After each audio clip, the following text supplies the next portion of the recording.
अच्छा जी, ये केस है 2.1 से ऑनवर्ड। ठीक है जी, 2.1 से ऑनवर्ड मींस केस नंबर 2। यहाँ हमारे पास 4 मुशारका के प्रोजेक्ट्स दिए गए हैं। ठीक है जी, हर प्रोजेक्ट की कुछ ना कुछ कैपिटल इन्वेस्टमेंट यहाँ हमें गिवन है।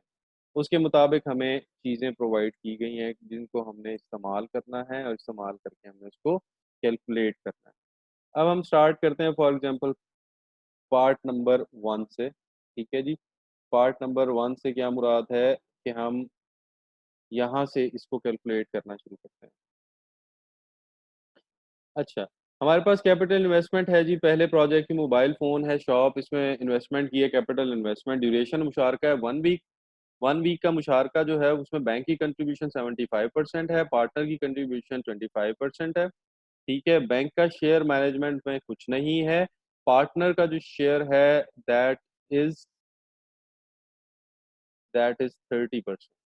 ठीक हो गया। अब हमने इसके मुताबिक ये देखें, उसने कहा जी शेयर इन प्रॉफिट जो है उसका 52 बनता है, उसका 47 बनता है। हमने यही कैलकुलेट करना है। अब इस सारे पोर्शन के ऊपर अगर हम इस पूरे हिस्से को उठाएं और हम देखें तो इन सारे क्वेश्चंस के अंदर प्रॉफिट नाम की कोई चीज नहीं है। The only thing we have been given is capital investment. Capital investment है, हम कैपिटल इन्वेस्टमेंट की प्रोपोर्शन कर सकते हैं जी। इसका 75% बैंक का है, 25% पार्टनर का है। But what is the profit, हमें नहीं पता कितना प्रॉफिट है। अब जब हमें प्रॉफिट नहीं पता तो हम ये कैलकुलेशन करके इस आंसर तक कैसे पहुंचे जो कि ऑलरेडी हमें यहाँ गिवन है। ये इसका तरीका कार क्या है, देखें। इन एनी केस, ये सारों के लिए, इन चारों केसेस के लिए सोल्यूशन है। इन एनी केस दुनिया में 1,000 रुपए का प्रॉफिट हो किसी बिजनेस में साल का, दुनिया में किसी बिजनेस में 10 लाख का प्रॉफिट हो, इन ऑल केसेस उस पर्टिकुलर टाइम पीरियड का जो प्रॉफिट होगा वो हमेशा 100% कहलाएगा। ठीक है, 100% कहलाएगा in any case. For example मैंने पिछले साल 10 लाख रुपए कमाए तो मेरा टोटल प्रॉफिट कितना हुआ, 10 लाख। अगर मैं कहूँ जी इसको परसेंटेज में कहूंगा तो 100% प्रॉफिट, यानी 100% का मतलब है जो भी प्रॉफिट की अमाउंट होगी वो 100% ही कंसीडर की जाएगी, क्योंकि वो अमाउंट वो है जिसके अंदर से आपने डिस्ट्रीब्यूशन करनी है। तो मैं यहाँ सपोज करता हूँ, मैं बल्कि लिख देता हूँ, लेट्स सपोज प्रॉफिट इज 100%। 100% का मतलब है कोई भी प्रॉफिट। ठीक है जी। अच्छा, 100% के अंदर से आपने कोई बैंक को मैनेजमेंट फीस देनी है, पहले केस के मुताबिक नहीं देनी। According to very first case जो प्रोजेक्ट वन है इसके मुताबिक आपने नहीं देनी। ठीक है, जब आपने नहीं देनी तो हमने बैंक को शेयर दिया प्रॉफिट में से, मैनेजमेंट फीस में से 0। पार्टनर को कितनी मैनेजमेंट फी देनी है जी, अकॉर्डिंग टू केस 130। तो 100 में से जब आपने बैंक का प्रोपोर्शन निकाला और फिर उसके बाद पार्टनर का प्रोपोर्शन मैनेजमेंट में निकाला, दोनों को जब आपने माइनस किया, ठीक है,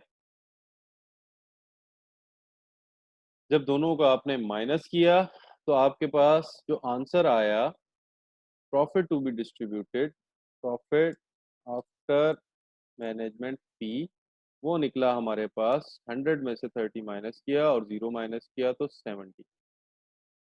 ठीक है जी, 70%। 70% जब हमारे पास प्रॉफिट आ गया, अब हमने इसको डिस्ट्रीब्यूट करना है क्योंकि हमने मैनेजमेंट फी दे दी। हमने इसको कैसे डिस्ट्रीब्यूट करना है, हमने इसका एक पोर्शन देना है बैंक को और एक पोर्शन देना है हमने क्लाइंट को।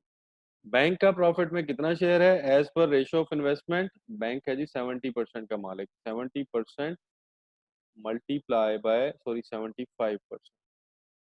ठीक है जी, 70% multiply bye 70% multiply bye 75%। Similarly investor का कितना है या पार्टनर का कितना है, पार्टनर इज इक्वल टू 70% जो रिमेनिंग प्रॉफिट बचा उसका 25%। अगर हम इसका आंसर निकालें, ठीक है, इसका आंसर बनता है हमारे पास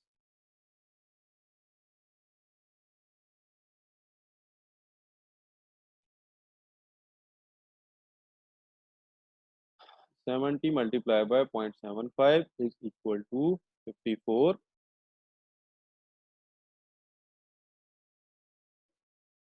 70 मल्टीप्लाई बाय 0.75 52.5, सॉरी, मैंने यहाँ आंसर प्लेस किया, ये आया हमारे पास 52.5। ऑन द अदर साइड मैं पार्टनर की अगर बात करूँ तो पार्टनर का हिस्सा अगर मैं कैलकुलेट करता हूँ तो पार्टनर मेरे पास 25% का मालिक है। 0.25 multiply by 70, it becomes 17.5। it becomes 17.5। 17.5 में उसका मैनेजमेंट फीस ऐड करें जो उसके मिली है तो टोटल कितना हुआ हमारे पास 47.5। तो हम अगर इन दोनों को देखें तो ये हमने आंसर क्या निकाले हैं, एक निकला 52.5, दिस इज 52.5, ये आंसर आया, और ये 47.5 ये आंसर आया।